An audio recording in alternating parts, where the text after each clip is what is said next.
Hey, good morning, everybody. Welcome to Coffee with Derek and Craig. Has a little startup music by Alex Stoner there. Kind of put that on here. He does a lot of stuff. The startup for like videos, stuff like that. I like his kind of songs, but there's a lot of people that do that. I can't remember the website right now. I probably need to tell people about that. But anyway, I'm Derek Asklar and Craig Talley's on the line there. We do these morning shows, Coffee with Derek and Craig. And I figured, Craig, today, might be a good day to talk about coils. It's a topic that can go on and on, really. But, we see, for people that are new to the hobby or, in the hobby, really, there's so many. You got your coils that come with your metal detectors. And, they're the stock, what we call stock coils. A lot of companies make aftermarket ones and stuff, or not aftermarket, but other sizes. And, you have differences. You have the concentric side, which is essentially a cone-shaped signal going in the ground.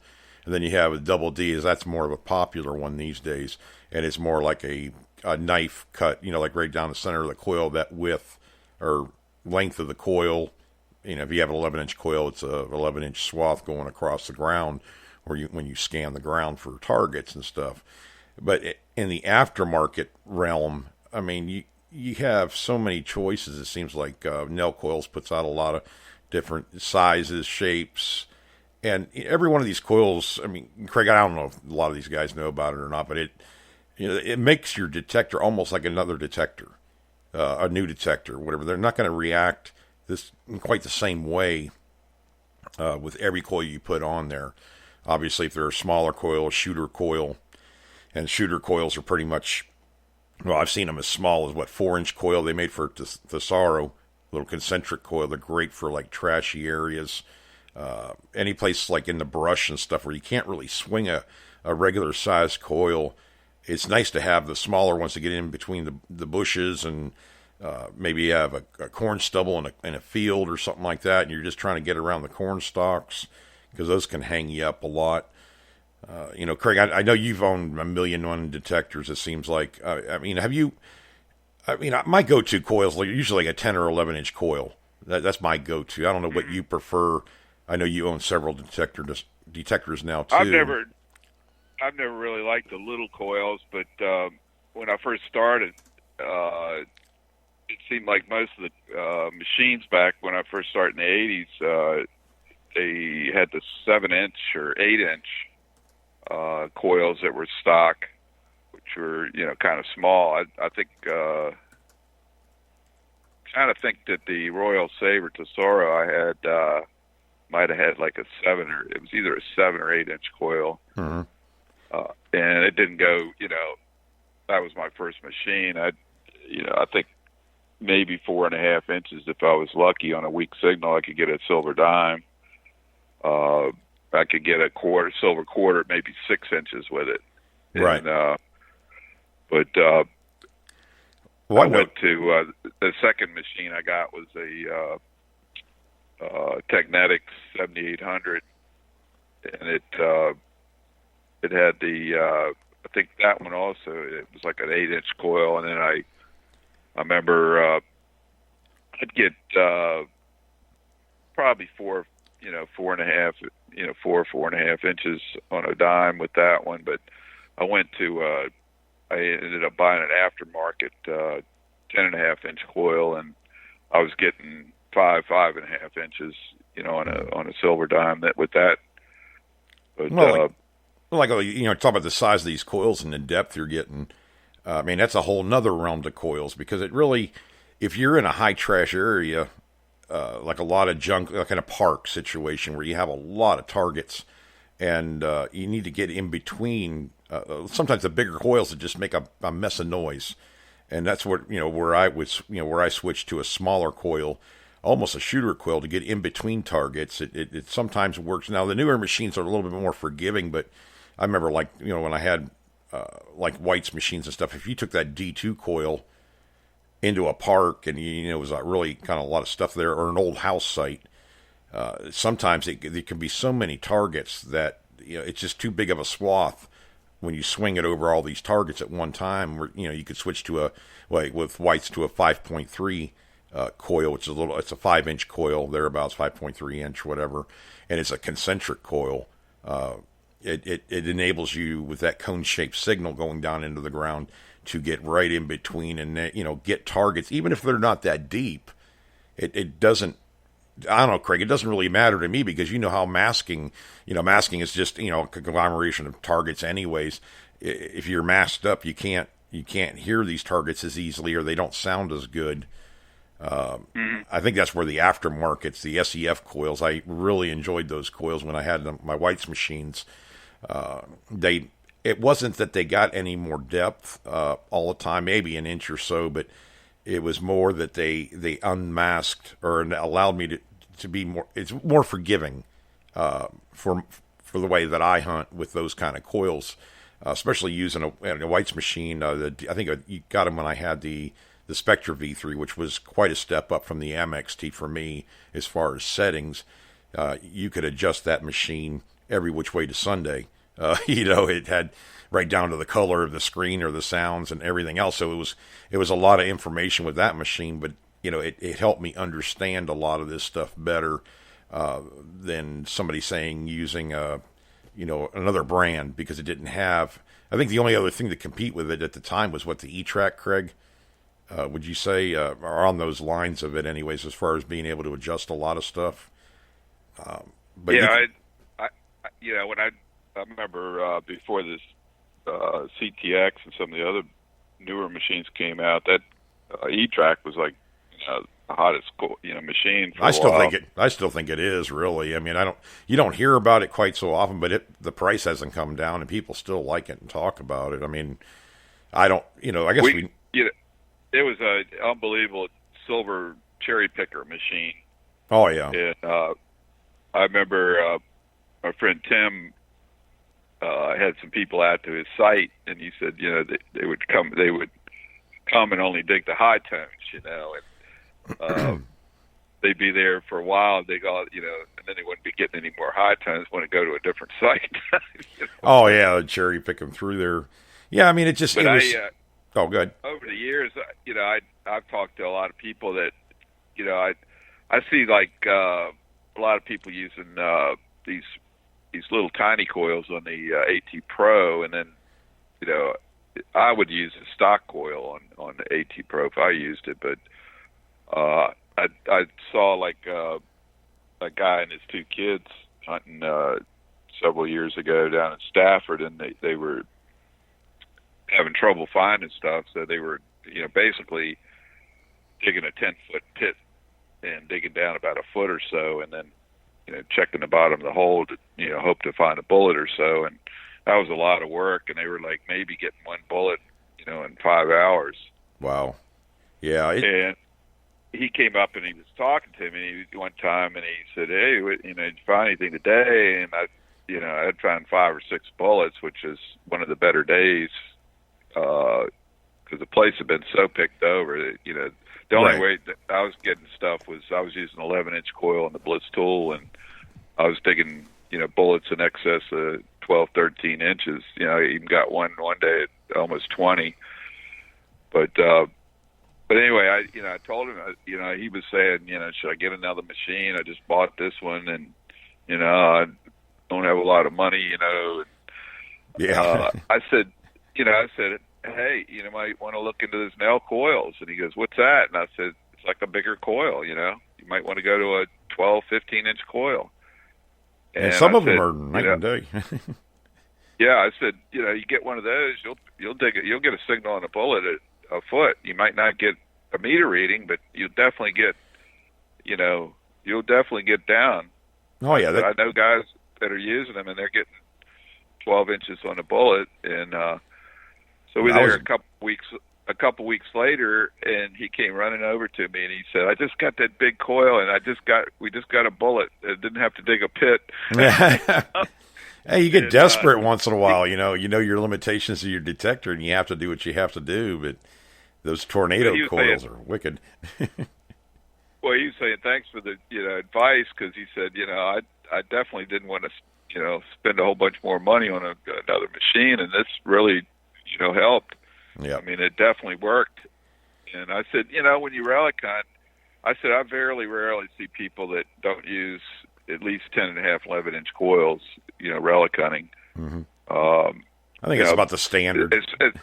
as far as Civil War stuff. Now, some of the colonial diggers, they're dealing with a lot of iron around those cellar holes and stuff, and they may need some separation. But I noticed like a lot of the stealth diggers, they use the smaller coils.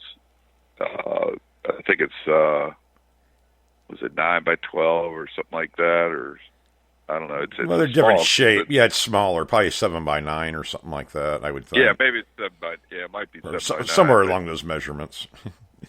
Yeah, and but too, guys, they it's don't. also amazing that some of these, like Charlie dug a what was it, a Fugio coin, which is they only made it 1 year. It's a large cent that Ben Franklin actually designed. It's his second one he found, and it was like 2 inches deep, but there was so much iron around the signal that you had to like zero in to hear it, and you're hearing all this rumbling, and all of a sudden you hear the ding, ding, ding, ding, Yeah. and so it's And Loy says it's a 5x8 coil is what it is that he's using.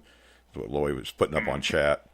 It just does make your metal detector a lot different. Maybe sometimes get you a lot more depth. I know, with the AT Pro, I had one of those, and I had the stock coil, and I had the Nell, I think the Tornado coil. I think that's the name of it at the time. I think it was an 11-inch coil, and night and day. And it's not uncommon, really. I mean, when they produce, it's not really even it is production in a way, Craig, because sometimes they get an assembly line thing going, and as long as that coil passes the test that it's supposed to, they consider it good, and they put it with the machine. But there can be a difference, and I can't remember exactly what it is. I'm going to say it's 75 to, we'll say 89% tuned to the machine you're using, the physical machine, and that's where a lot of these machines now, I'm sure, are probably tuned a lot better than that to the actual machine that you're using, or the parameters of it. And I think that's where like Nell and stuff is able to get these these coils a little bit better. I know, like with the Bliss tool, they were tuned within like 90, I don't know, it was a crazy good 90 some odd percent. And you're not going to notice, and I told customers that too, even if you put another Bliss tool coil on your machine, the difference is not going to be really noticeable unless you just really know that detector well with the like if you put a different 11-inch coil on there, there's not going to be that much of a space on it where you can adjust. You're going to be able to adjust it a little bit. Well, you have to have that done. But with the 7x9 coils, the smaller ones, it was almost, I mean, it wasn't even worth making a call and looking it up kind of thing, or emailing the manufacturer to find out the parameters of your particular machine. It was so close that I wouldn't be able to tell. And Craig, out on an oscilloscope, maybe something like that, you'd be able to tell, but you're not going to be losing depth or anything like that with those coils. But these aftermarket, one thing you need to make sure of, and I've heard people doing this before, if you own a MX, like I'm just using it as an example, like a White's MXT, don't go and buy a White's DFX coil and expect it to work right. As far as I know, you can't do it, or whatever. You have to buy the coil made. Got different, it got frequencies. Yeah. Right. So your frequency. You got to watch that. Like if it's 15 hertz, you can't use a 20 hertz, coil, or it's not going to work right. So I had a Toltec 100, and I also had I had the Bandito, and it came with I believe an 8 or 9-inch coil. And one day I decided, I'm going to put the 8 or 9-inch coil on and try it in this park, and the readings were totally off on the meter. Right. And normally, like a silver dime would read 90, it would read like 70 on this meter, on the other one. But one thing I can say is that I got in this one trashy area, and there was, I was able to pick out some coins and stuff in a really super trashy area that had a lot of pull tabs and stuff in it. But I did dig a few pull tabs. But I remember, I was kind of laughing, like, man, the coil really skewed the readings. Right, right. And but it did work. I mean, it wasn't noisy or anything. It just it just didn't read right on the meter. But the I over the years I remember when we first got the third party big coils really sucked. I remember my friend bought one I think through Calico for the Explorer. Mm-hmm. Yeah, the SE Pro, and I was using the Explorer SE, and I was or SX. I was thinking about getting one, and so he comes out up to the Texas camp with this huge coil, and we were sitting there messing with it, and we couldn't get it ground balanced, and we got it kind of set, and we started. It didn't go as deep as the stock coil. I ran. I mean, we did an air test, and he was ready to take it and throw it like a frisbee. Oh, I had that. Is a 15 by 18 coil, SEF coil for the white Spectra, and Craig, not only would it rip your shoulder off. I mean, I had to get one of those. Well, at the time they called them swing things, where you actually have it's like a bungee, and it's a harness that fits over your shoulder and a belt like, and you can hook your metal detector to it.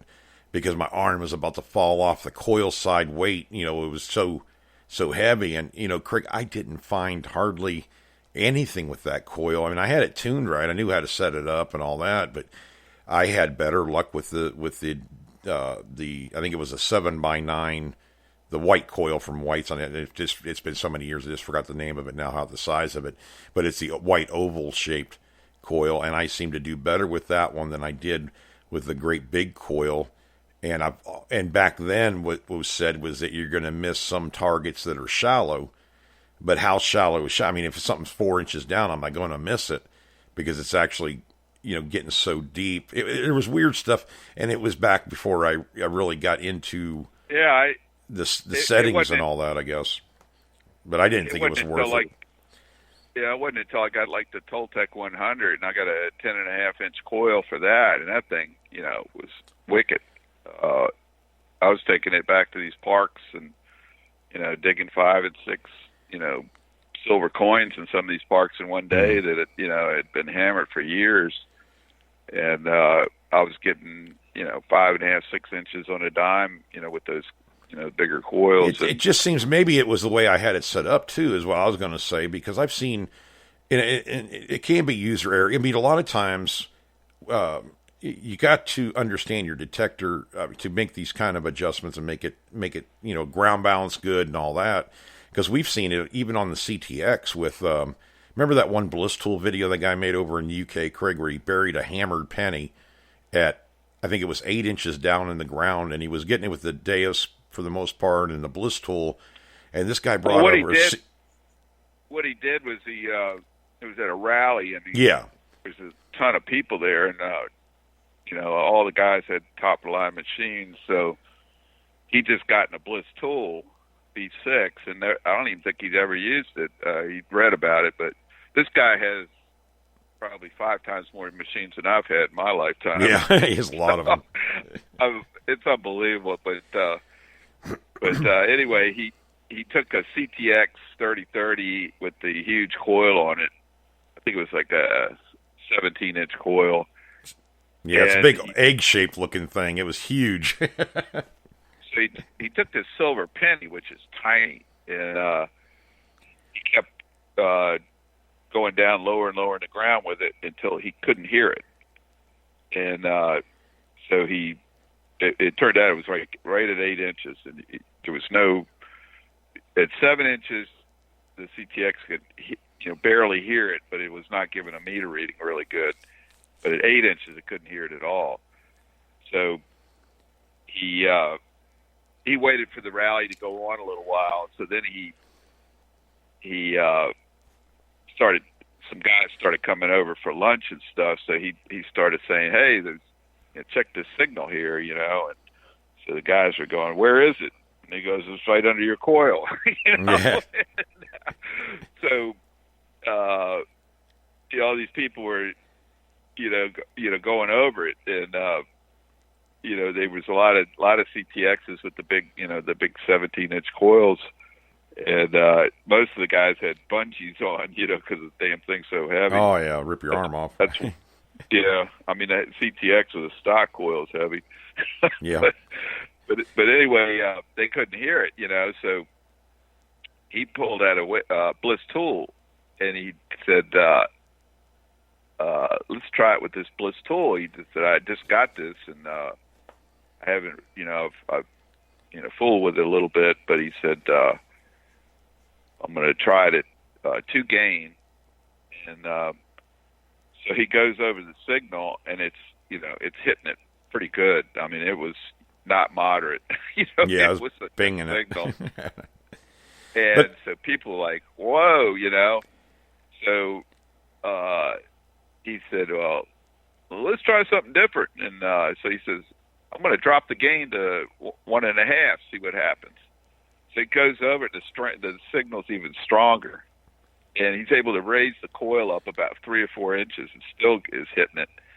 And all these people are going, "Oh my God, you guys never seen anything like that," So he's, so all these, that by then there was like about 50 people, all watching, So a lot of them started coming over, checking their, and some of the guys were joking, "Hey, so and so, come on over. You claim that you're digging this stuff really deep. Let's see what you can do." And yeah. so a little competition going on. Yeah.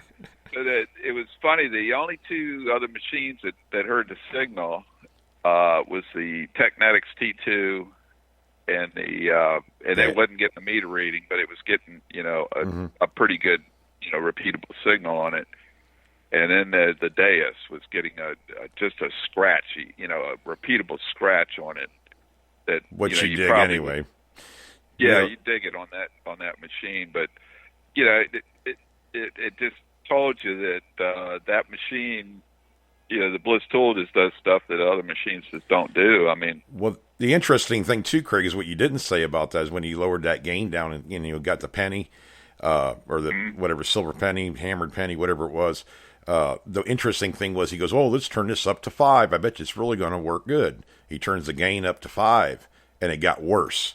And that's where we got into these settings things where the RX gain or the sensitivity, if you crank on any machine, really, you crank it up, you're not going to, you would think it would be better, but sometimes throwing that much power into the ground, the machine just can't, it can't be stable. It's going to false. It's not going to give you, less is more, in other words. You don't need to have crazy power going into the ground. It's just, that goes along with the sensitivity of your gain, even the threshold. I mean, if you had your threshold too high, too noisy, it may, it's going to drive you nuts, number one, but it may affect the way that the target sounds.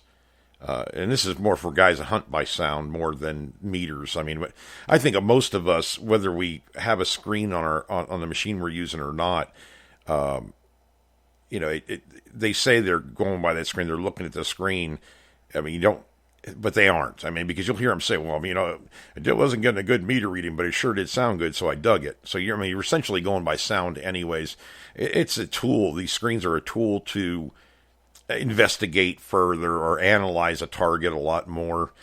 You don't realize, or I didn't realize when I was using White's machine. I was a big White's guy, and I still am. I still like the machines.